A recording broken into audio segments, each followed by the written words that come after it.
রোববার শপথ নেবে ৫ সদস্যের নবগঠিত নির্বাচন কমিশন। এর মাধ্যমে আনুষ্ঠানিকভাবে যাত্রা শুরু করবে নির্বাচনী ট্রেন। রাজনৈতিক বিশ্লেষকদের মতে দীর্ঘদিন ধরে ভুল লুণ্ঠিত ভোটের অধিকার ফিরিয়ে আনতে আমলা নির্ভর নাসির কমিশনকে প্রমাণ দিতে হবে নিরপেক্ষতার। তবে গতানুগতিক ধারার ইসি গঠনে চাপা ক্ষোভও প্রকাশ করেন অনেকে। তাহলেই মিলবে কাঙ্ক্ষিত ফল। মল্লু ইসলামের আরেকটি প্রতিবেদন। নতুন বাংলাদেশের নির্বাচন কমিশন কেমন হবে, প্রধানী বা হবেন কে, এসব নিয়ে হাজারো প্রশ্নের উত্তর মিলল অবশেষে। এরই মাঝে সাবেক সচিব এএমএম নাসিরউদ্দিনকে প্রধান করে ৫ সদস্যের ইসি গঠন করা হয়। কিন্তু জনগণের ভোটাধিকার কতটা সুরক্ষিত থাকবে সেটিই বড় চ্যালেঞ্জ।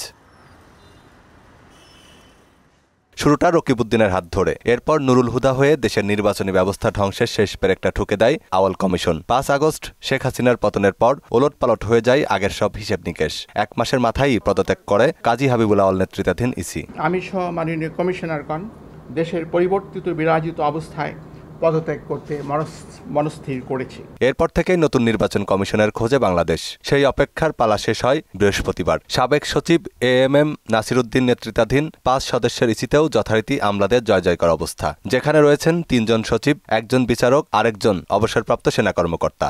এই যে একটা ফরম্যাট, একজন সচিব, একজন জেলা জজ, একজন অবসরপ্রাপ্ত আর্মি, তো এটা কেন? এর বাইরে কি আর কেউ নাই? আর অবসরপ্রাপ্ত লোককে নিতে হবে কেন? সেটাও কিন্তু একটা দেখার ব্যাপার বটে। যখন মানুষজন অবসরপ্রাপ্ত হয়ে যায় না, তখন তাদের মধ্যে এক ধরনের ওই মেরুদণ্ড সোজা করে থাকাটা একটু কঠিন হয়ে যায়। ভোটারদের প্রশ্ন অতীতের মতোই। প্রধান নির্বাচন কমিশনারের প্রাথমিক প্রতিক্রিয়ায় নির্বাচনের অঙ্গীকারের শেষটাও কি অবাধ থাকবে, এমন প্রশ্ন ভোটারদের। নির্বাচন বিশ্লেষক কলিমুল্লাহর মতে ভোটারদের নির্বিঘ্নে তার পছন্দের প্রার্থীকে ভোটদান করার ব্যবস্থা করাটাই হবে প্রধান চ্যালেঞ্জ। প্রক্রিয়াটা একই এবং শেষ অবধি আমরা দেখলাম যে একটা এমন কমিশন তৈরি হলো যেটা বিগত ইমিডিয়েট পাস্ট যে কমিশনটা কাজী হাবিবুল তার চাইতে লো স্ট্যাটাস ইন এ ওয়ে। আমাদের যে প্রত্যাশা ছিল যে শক্তিশালী একটা নির্বাচন কমিশন, হাই স্ট্যাটাস একটা নির্বাচন কমিশন, সেইটি হলে আমরা আরও আশান্বিত হতাম। এখন যারা এসছেন তারা সবাই ভালো মানুষ। তবে আমলা নির্ভর নতুন কমিশন কতটুকু স্বচ্ছতা রাখতে পারবে, এমন প্রশ্নে এই রাজনৈতিক বিশ্লেষকের সাবধানী মন্তব্য। কেন বারংবার এই কথাটি আমাদের শুনতে হচ্ছে যে চট্টগ্রাম অঞ্চলের মানুষকেই প্রাধান্য দেওয়া হচ্ছে? এবারও যিনি প্রধান নির্বাচন কমিশনার হিসেবে নাম যার ঘোষিত হয়েছে তার বাড়ি কুতুবদিয়া।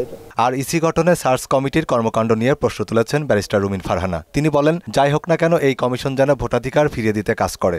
গঠন নিয়েই আমার একটু প্রশ্ন আছে, কারণ কোন রাজনৈতিক দলগুলো কাদের নাম দিল, কোন কোন নাম গেছে ইলেকশন কমিশনার হবার তালিকায়, সেই কথাগুলো কিন্তু স্পষ্ট হয়নি।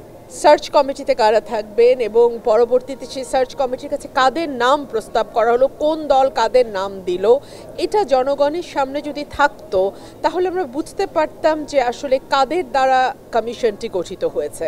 রাজনৈতিক দলগুলোর মতামতের ভিত্তিতে নিরপেক্ষতা বজায় রাখার বিকল্প নাই বলেও মনে করেন তিনি।